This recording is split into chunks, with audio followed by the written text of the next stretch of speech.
Welcome to the Untypical Parent Podcast, where doing things differently is more than okay. I'm Liz Evans and I am the Untypical OT and I am your host. I'm here to open up conversations that go beyond the stereotypical child, parent and family. This is your go-to space to find your backup team, the people who truly get it, because we were never meant to do this alone. Each week, through a mix of guest interviews and solo episodes, we'll explore a wide range of topics because every family is unique and there's no one size fits all when it comes to parenting. But before we dive in, if you're enjoying what I share and want to support the podcast, you can buy me a cuppa. You'll find all the links in the show notes. Are you ready? Come join me. Hi, and welcome to the Untypical Parent Talks to Herself. The little mini solo episodes that I deliver every other week, just chatting about little things that are around for me at the moment in more kind of shorter, easier to access if you're on the run and busy and haven't got time for the longer ones.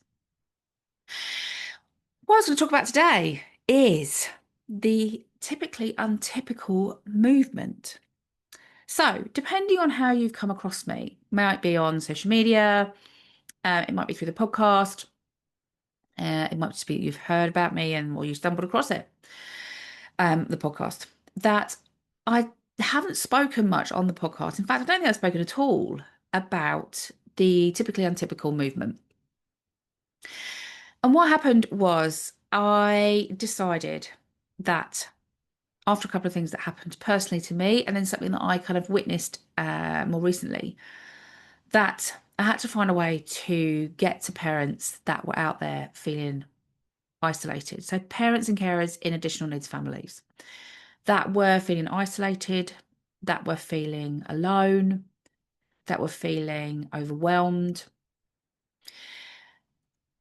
And sometimes when we're in those moments, when we're really having a hard time, which is when we probably need the support the most, that actually it's when it's the most difficult to access it.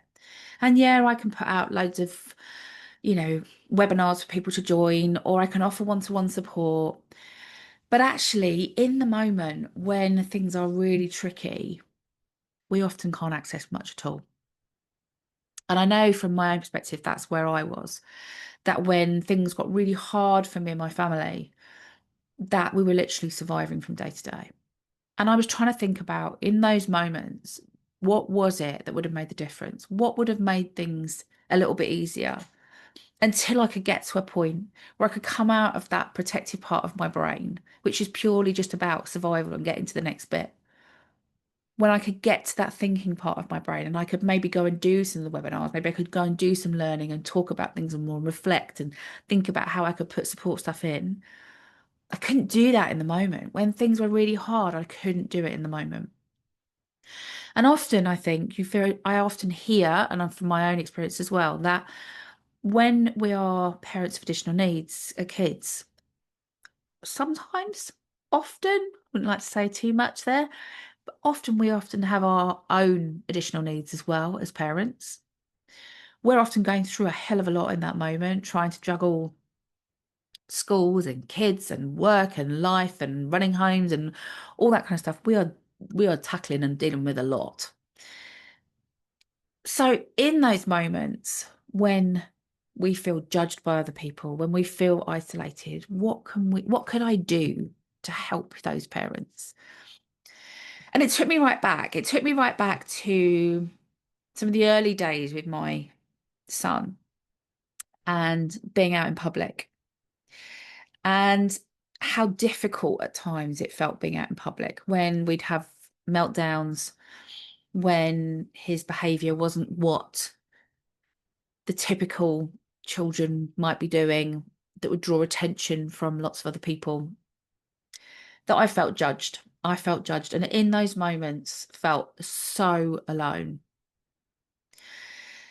And I got through it. I got through it like, well, what other option have you got? We're parents. We have to kind of just get on with it, suck it up and move on. But actually the impact of that is huge. And it wasn't until just recently. So I started up work as the Untypical OT. And you'll know That's what I do. You might not know, actually. So I am the Untypical OD. And I set up a business to support parents and carers in additional needs families.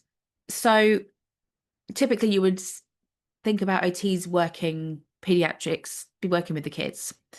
And there still is some confusion around what I do, that I am an OT that works with children, but through their parents and all that kind of stuff.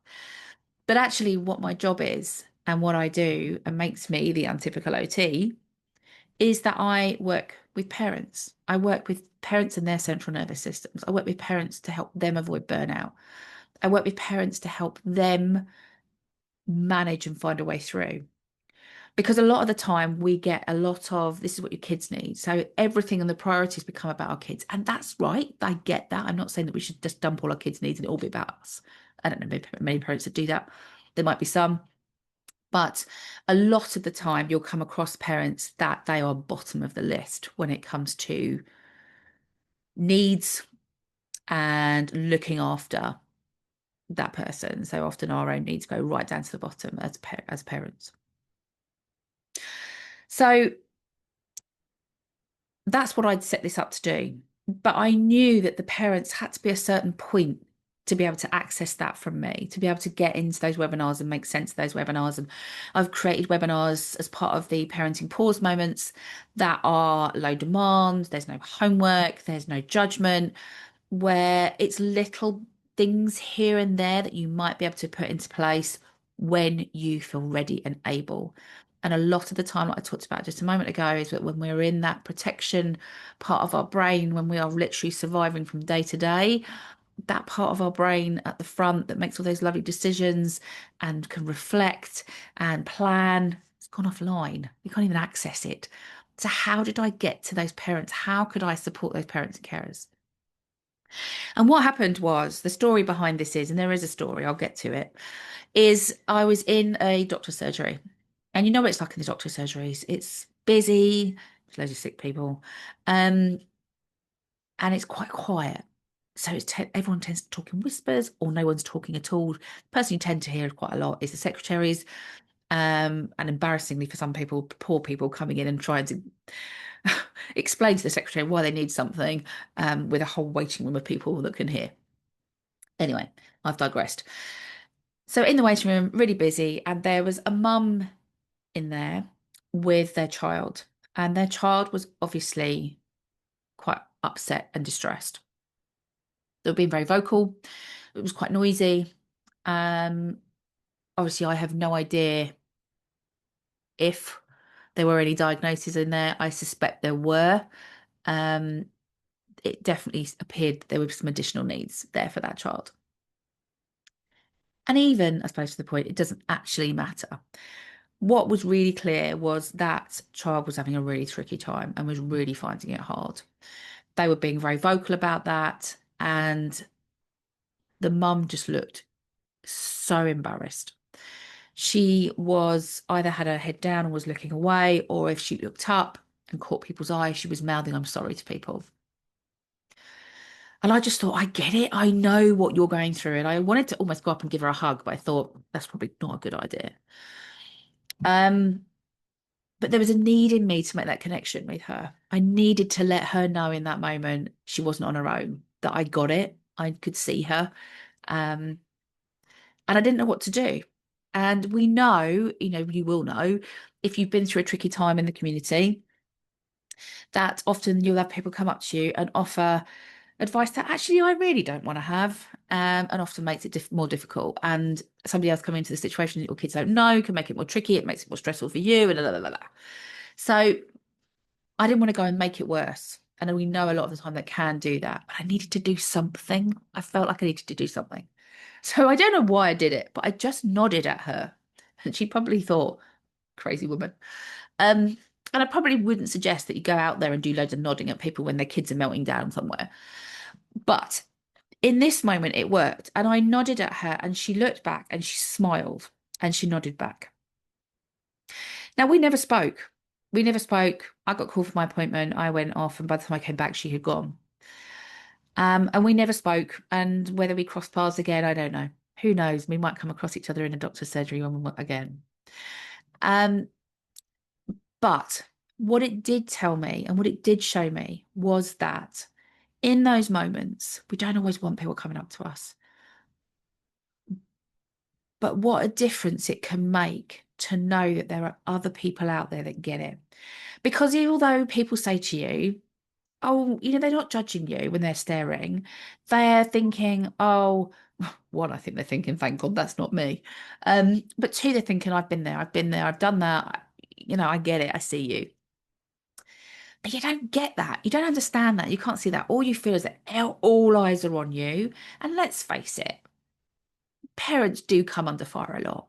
Their kids misbehave, it's the parents' fault. The kids aren't learning in school, the parents' fault. The kids do this, the parents' fault.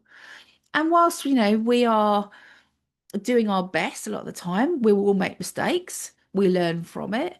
Um, but we feel that judgment. I still feel that judgment as a parent. Am I doing the right thing? Am I being the perfect parent? And from listening to my podcast by now, there is no such thing. Um, but what I wanted was to create something that actually no one had to say anything. That actually just by looking up, you could see somebody and you would just know. And I thought, I can't always tell by their face, and some people find it difficult to read other people's expressions. And if I'd nodded at somebody else, that might not have worked quite so well. And they might have thought, what are you nodding at? I was lucky that it worked with her. Um, but I wanted somehow to make that connection. So I decided I'd do a t-shirt. And it took me a long time to think about, okay, well, what would I put on that t-shirt? I don't want something that's too obvious that makes us, again, could make us vulnerable. Um, that shouldn't be the case, but I think sometimes it can. If we draw attention to a need that we might have, sometimes it can make us vulnerable. So I don't want to do that too much. I wanted a proudness about it. I wanted to be proud of who I am and my kids are. And I kind of wanted it to be an unspoken message. So it wasn't obvious, but if you knew, you knew. So I came up with the typically untypical. And that's the slogan that I've gone for. And so on the t-shirts, we have typically untypical. And it is a nod. It's that silent nod. It's that silent, I get you, I see you. Nod to parents to go, ah, you're one of us. You get it.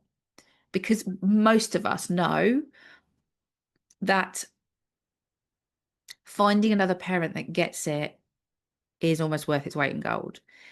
It's almost like it just feels right. It feels right when you find another parent that gets it. So that's the whole reason this came about. It was wanting to be able to make that quiet connection with another parent and carer in those moments when we're maybe out at finding it the most difficult. I remember times with my son being out at we were at a farm and there were slides coming down and he didn't want to go down the slides because he was scared of that, but he kept running along the bottom of the slides. And it was really dangerous. He was going to get hurt. There were kids flying down these things. And I had tried to take him away and take him away, and he had then melted down, like humongous meltdown, hitting me, screaming, very, very distressed. And I just remember feeling in that moment so on my own, so on my own. Nobody else's kids were doing this. It was only me. I must be the problem. I've handled this badly. They're all going to be judging me and thinking I should have done it differently. And all this stuff, I couldn't wait to get out of there. And when I think back now about what a difference it would have made to have been able to look up and see a typically untypical t-shirt and think, that parent gets it. I am not the only one. So we made these t-shirts. They are created by myself. So I've created the design, but the making of them is done by Something Profound, which is Sam from Something Profound. And she sponsors my guest episodes as well. Sam's lovely. She is a parent in an additional needs family. And she's made the t-shirts for me. So she sells the t-shirts for me. So together, Sam and I have created these. And what's also come off the back of that is that I know not everybody's a t-shirt wearer. And sometimes the t-shirts are a bit in your face and you don't want that. So what we've also done is made bags. So we've got some of my podcast listeners and some of my followers on social media that prefer bags. So they've gone and got themselves a bag. I've got myself a bag that I use quite a lot. Sometimes you don't always want to wear t-shirts, you've got your bag. We've also made pens because somebody said they wanted one to take into a meeting. This wasn't about finding another parent. It was more about being able to feel supported in the meeting. And by just having something written on a pen made her feel better. So we made some pens. So there's some pens. And there is also a travel mug. And there is also pins, so little pins that you can put on clothing, on jackets, on bags, those kind of thing. Again, so if you don't want anything too big, you just want a little one, you can use the pins as well. So I just wanted to explain a bit about it because the thing that I need, and I am now looking for your help, is that I can share this message so far. I can share this message so far through the podcast, through my social media. But actually, the way that this works is when we get enough people wearing wearing the t-shirts or using the bags, using the pens, that we get enough out there that people can start to see it. And I have challenged some of my followers and the people that have bought the t-shirt or have bought some of the other bits to send us a photograph. Where have you taken it? Where have you worn it? Where have you worn it today? I wear mine as much as I can. I have worn mine to the beach. I've worn it to the GP practice just in case I came across that mum again. I have worn it to my pain management sessions. I have worn it to the supermarkets. So I wear it all over. And I also wear it when I'm doing podcasts and stuff like that. It's even underneath. If you've got me on video, you can see it's even underneath my dungarees today that it's on. Um, but I do need help. So if you would like to be part of this, I would love to have you come join us. I would love for you to help me share this. If you think you know somebody that might want to be part of this, send them this podcast to have a listen to, or jump on the website or put it in the show notes and ping them the website and say, have a look at this. It is about creating a movement. This isn't just about a gimmicky t-shirt or a bit of merch. That's not what this is about. This is about a communication. It is about a solidarity. It is about letting parents know I see you and I get it. Um, and making parents feel less alone when things get tough. So if you want to join us and be part of the backup team, because that's what I talk about, is that we need to create a backup team. We were never meant to do this on our own as parents. Come be part of the backup team. It might be that you wear your t-shirt to signal to others that actually I need a bit of help, or I just, it's nice to see other people and recognize that and know I'm one of you. Or it could be that you're wearing it in support of. So you don't even have to be a parent. You can be in support of. So if you're a sibling or an auntie or an uncle or a friend or a grandparent, anyone, doesn't matter. But you are showing those people in the know, and if you know, you know, that you get it and you see them and they're not on their own. And just that little bit that day could make a huge difference to somebody. And yeah, we'd all like to have loads of spoons to be out to go out there and fight the big fight. And there are some amazing people out there doing that. But I also recognize that when you're in burnout or you're struggling or you're deep in crisis with a family, that you don't always have the capacity to do that big fight. But you can show others that you get it. And you can do that through things like having a t-shirt, a bag, a pen that might just help you in a meeting, a coffee cup that helps you when you again go into a meeting, a little badge on your jumper that maybe when things feel really tough, you can look at your badge and you go, do you know what? I know there are other parents out there, because there are loads and loads of us out there. We just don't realize quite how many there are. So, as I say, if you want to come join us and you'd like to buy one, we'd be delighted to have you as part of the team. I actively encourage photographs. Yes, please. There still is the challenge out there of other people. So you could be wearing your t-shirt or your pen or whatever it is, finding another one out there that you didn't know before. It's cheating otherwise. Because my partner said, well, why don't we do it? Because I've got one and you've got one. I was like, no, that doesn't work.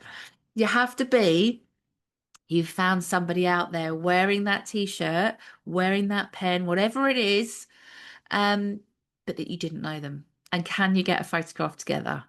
Now, I know some of you won't want your photographs taken and splashed all over social media. If that's the case, you want to send it to me and say, please don't use it on social media, you are welcome to do that and I will not share it.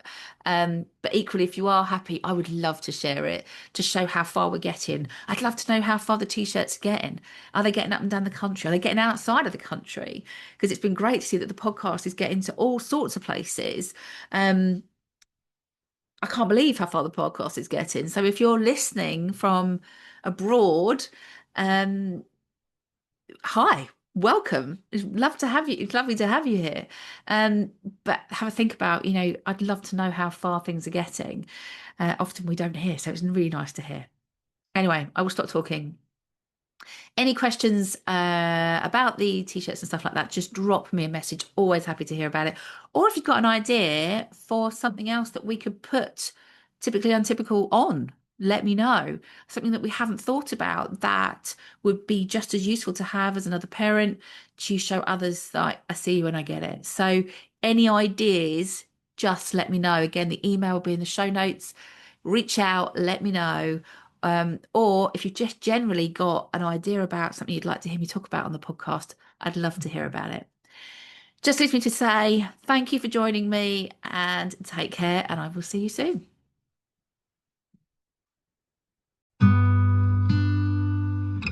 Thank you for listening and choosing to spend your time with me today. If you enjoyed this episode, please do share it with a friend who might just feel reassured to know that they aren't on their own. And if you've got a moment, a quick rating or a review helps others to find the podcast too. If you want to stay in the loop with the podcast updates and all things Untypical OT, just drop me an email and I'd be really happy to add you to the list. Take care and I'll see you soon.